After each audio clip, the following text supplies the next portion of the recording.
Welcome back to another episode of Inspired Content. Today is the last day of short stories from Fantastic Worlds, Myths, Tales, and Stories, edited by Eric S. Rabkin. And today's two stories are going to be one science fiction and one sort of fairy tale here. We've got EPICAC by Kurt Vonnegut Jr. from 1950, and then A Leaf by Niggle, 1964 story by JRR Tolkien. And I'll take a read through of those and then give my thoughts and ideas they inspired. See you on the other side.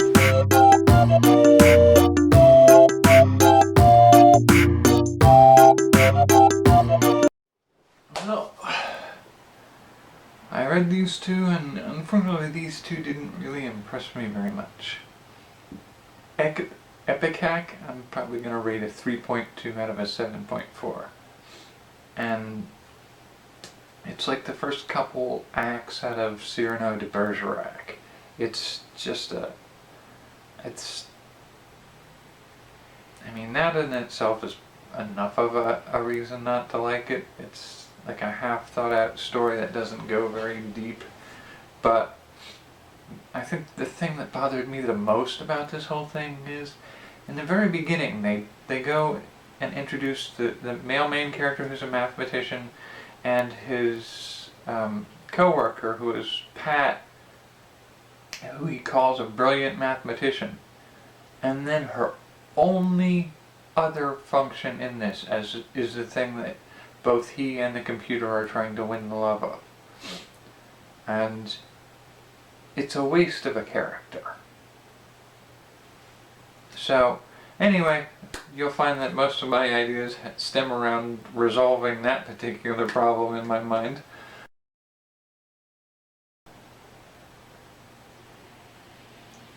EPICAC is really a test program that Pat wrote to test his honesty. So if he claims that he wrote those poems, she wrote them, and pretended they were the writings of EPICAC, and if he claims them as his own, she knows not to trust him. And reveal that over the course of the story. What if EPICAC was a real program that really wanted to get the love of Pat, who the main character also wanted, but she keeps rebuffing? And what if he just decides at one point, alright, I'll help the program win her love. And so they pass him off as a colleague at a different university, writing letters to her, and they drum up a kind of a long distance relationship for them. What if EPICAC realizes that the mathematician is passing off the computer's poems as his own, and then decides to contact Pat when the mathematician isn't around and tell her what's happening, and she develops feelings for the program when he introduces himself to her? Number 4.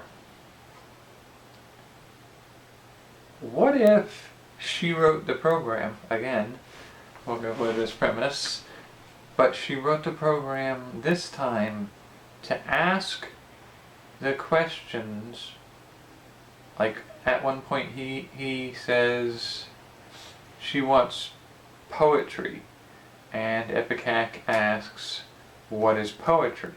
And so he tries to explain it to the computer. What if she wrote him as a program to prompt him to look up and learn how to explain this stuff, so that he actually gets an understanding of it and becomes a better person from educating himself towards a certain goal of being the things she's interested in?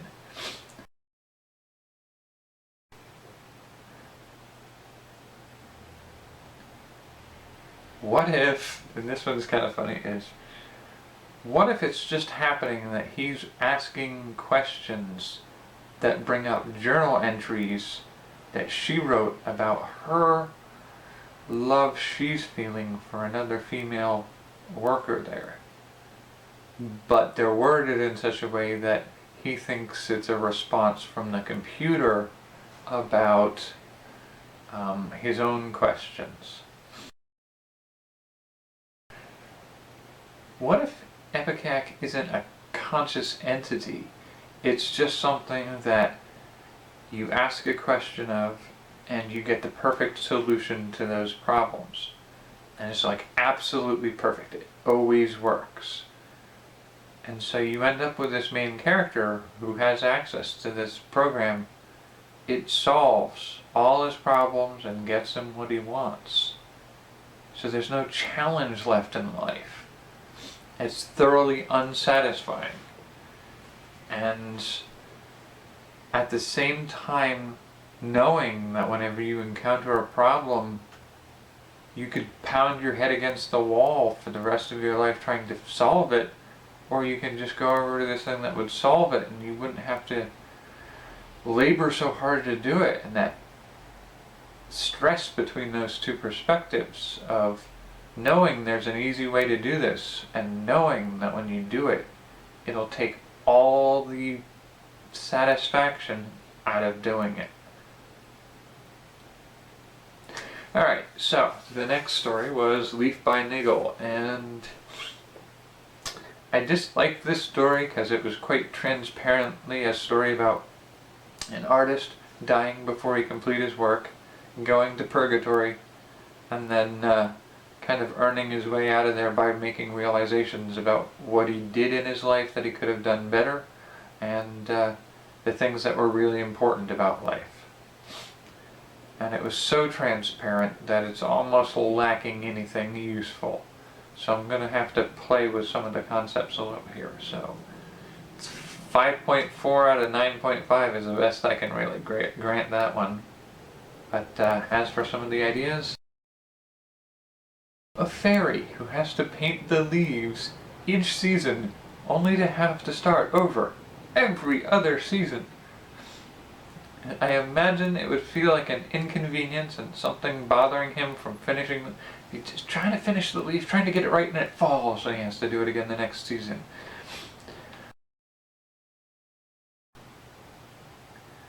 A painter obsessed with painting trees only later finds out it's how he died in a crash. So he's unknown that he has crashed his car into a tree, and he thinks he's just at a hospital recovery area doing art therapy and painting, and he just keeps painting these trees and they're obsessing him, but he can't figure out why. He only finds out later that he died in the crash and he's painting the tree that killed him. A painter finds a paintbrush that allows him to paint reality, and he uses that paintbrush to paint money. Paints lots and lots of money, gets the details exactly possible, and paints all sorts of money, and it causes counterfeiting charges, or people trying to figure out where he's getting his money, all sorts of people using him for his money, that kind of stuff. And it's only after everything has fallen completely apart for him that he realizes instead of painting money to fix the house, he could paint the fixing of the house. Instead of using money to buy food, he could have painted the food he needed.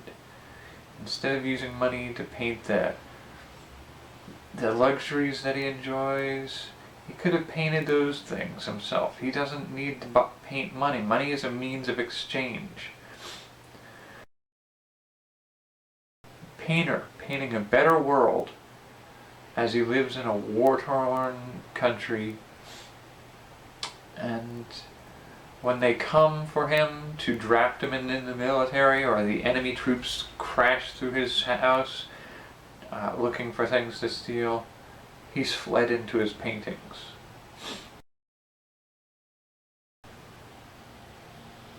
a man who's so tired of people intruding on his painting, and so tired of the animals that make a mess of his yard, and so tired of the noise of creatures at night or birds chirping in the morning, so tired of all the distractions that he paints himself a world without any of them, and he can go into them. And once he's inside his paintings, he realizes it's a lonely, empty world where nothing happens. And he spent all his time painting mountains, lakes, and trees with no life in them other than the trees, that he never learned how to paint animals, he never learned how to paint people or houses, and so he's unable to paint himself an escape from this that he's painted.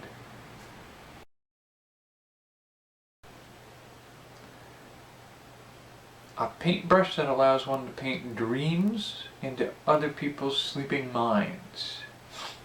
And he uses it to affect the thought processes of other people, priming them for when they see something in the next day. It triggers a memory of that dream, and it affects how they react to it. And so, alright, those are some of the ideas I came away with these stories. And this is the last one of the short stories. Next week we're going into short movies and television programs. So, I'll see you on Monday.